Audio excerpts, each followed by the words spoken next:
What is up, everybody? Welcome to another edition of the Weekend Roundup here on Touchline Talk. Thank you so much for tuning in. As always, be sure to hit that subscribe button so you don't miss any of the new content coming to the channel. I'm going to try and keep this one pretty short. Three topics I want to cover today from the weekend, starting with the Premier League title race. Nothing too huge here. Manchester City, Arsenal get their wins. Manchester City in more convincing fashion, taking care of Fulham, no major issues. Arsenal escape Manchester United. Escape is probably not a fair word. They certainly deserved to win the game. Got their goal early. Who knows what Casemiro was doing?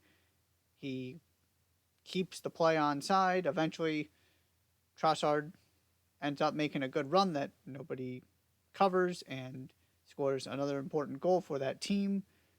Still do not understand why there was so many reservations about that signing, but that's a conversation for another day. Was it a great performance? No. They were in control for a vast majority of the game, though. They never came under too much stress or pressure. It would have been nice to see him add another goal or two, but it is Manchester United, and weird things can happen with Manchester United.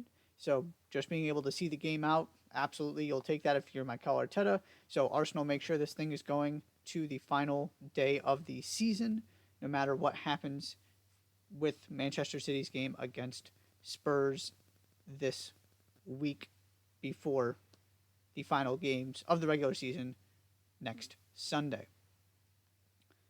Number two, I do want to talk about Kylian Mbappe saying farewell to PSG officially and the Parc des Princes. He made the announcement Friday that what had been reported is true. He's leaving PSG, so it's basically official at this point. You're hearing it from Mbappe himself. I don't want to spend too much time on this, but I do want to make a couple points in reflecting back on his legacy with PSG. Because obviously, one of the first things I think there are two things you're going to point to immediately. He is the best player, the greatest player in terms of what he has meant to that club in PSG history. That is undisputable. He leads them in goals across all competitions, goals in league, goals in European competition. Nobody has meant more to PSG. He won a World Cup playing for France, got to another World Cup final. He is best, greatest, two different things. I'm not saying he's Messi, but in terms of what he means to PSG, Kylian Mbappe is the greatest player in club history. The second part is this project with him failed to win a Champions League final. Failed to achieve the ultimate objective because you only get so much credit for winning League 1, and they didn't even do that every season, just almost every season, what felt like every season. However, Kylian Mbappe was there for 7 seasons. That is enough data to look back on and find some very interesting developments. Namely, that in the 5 seasons, Lionel Messi was not Kylian Mbappe's teammate. PSG reached the semifinals of the Champions League 60% of the time. I'm going to say that again. If you take out Messi's 2 seasons with Mbappe, PSG, who had not been a factor in the semifinals of the Champions League for decades, in the 21st century, got there 60% of the time, 3 times in 5 seasons, with Neymar often being injured, with no Messi, with this team built around Kylian Mbappe. You don't think about that when you think about PSG in the Champions League in this project. And I have been critical of the way Mbappe has handled things at times. At times, he's made life difficult for PSG. Never seemed fully committed, even when he was re-signing the contract. And then you immediately start hearing rumblings about he wants out. It all got kind of messy. But ultimately, they found a reasonable resolution to all of this. That part you can criticize him a little bit for and have some questions about. Don't talk to me about his time at PSG and his legacy somehow being attached to failing to win the Champions League, though. Number one, it's just an incredibly hard thing to do. Manchester City hadn't done it until last season. Mbappe had 2 seasons of a poorly constructed roster with that kind of talent on it. And it wasn't even that kind of talent. He just had Neymar and Messi. And before that, Neymar was often unavailable for the most important games of the season. And like I said earlier, PSG had the most success when Mbappe was kind of running the show by himself. And so to me, part of this, when you are reflecting on Mbappe and PSG, is a question not of did he do enough, was he ultimately, his time ultimately a disappointment because they didn't win the Champions League. It is, did this club fail him by chasing stars rather than actually building a cohesive squad around him that made sense? They don't have a bunch of superstars this season. They're doing really well in Ligue 1. They got to the semis. They hit the woodwork 6 times in the semifinals.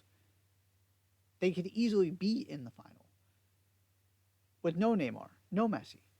That's how good Mbappe is. And to me, that's his legacy, and the question that is worth pondering here is not did Mbappe leave something on the table at PSG?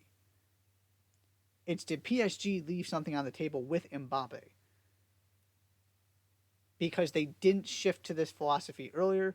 They didn't try and build a squad. They tried to collect as much talent as possible. And that just doesn't work. And it obviously didn't work. And that was when Mbappe struggled in the Champions League. But when you gave him something that made more sense, 60% of the time, he got to the Champions League semifinals. He was the one star who was a constant, who was reliable, who always delivered, who held up his end of the bargain through all of this for PSG. That is his legacy. Finally, want to give a couple thoughts on the FC Cincinnati Columbus Crew game, one of the best rivalries in MLS. Last year's MLS Cup champions, obviously, against the Supporters Shield winners. And it is Cincinnati who go in to Columbus and finally get a win. FC Cincinnati were phenomenal in this game. Really, really, really impressive. The way that they kind of took Columbus out of their rhythm and what Wilfred Nancy wants to do. And they were able to really control possession at times. And you just didn't see a lot of the Columbus Crew looking like the Columbus Crew, which is a real testament to FC Cincinnati. And you have some, issues at the striker position. You throw somebody on the field, kind of your young up and coming homegrown talent that you're developing, and he scores. And then Lucho Acosta says, yeah, let me finish this one off, doing what Lucho Acosta does. Now, it looked for a second there like Columbus might once again somehow find a way to avoid defeat in this game, because it seems like this has been the story time and time again. That, especially since FC Cincinnati became, so really we're talking about in the last year or two, last 2 seasons, when they became a perennial playoff team, one of the better teams in the league, and then obviously last season the best team in the league. You look at some of the matchups they had during the regular season. You look at obviously what happened in the conference final.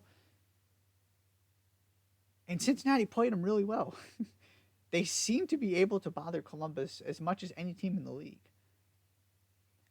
And Columbus just has this ability to find a way to claw back into games, to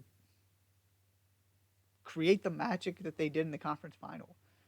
And so finally for Cincinnati to get this kind of win, to get the win on the road, to have another really, really good performance and actually get the 3 points out of it, that they probably should have had better results against Columbus since they've really become one of the best teams in MLS, and it just hasn't happened. They finally got the job done. And so, congratulations to them. I still have some questions about where you're going in attack without Brandon Vasquez.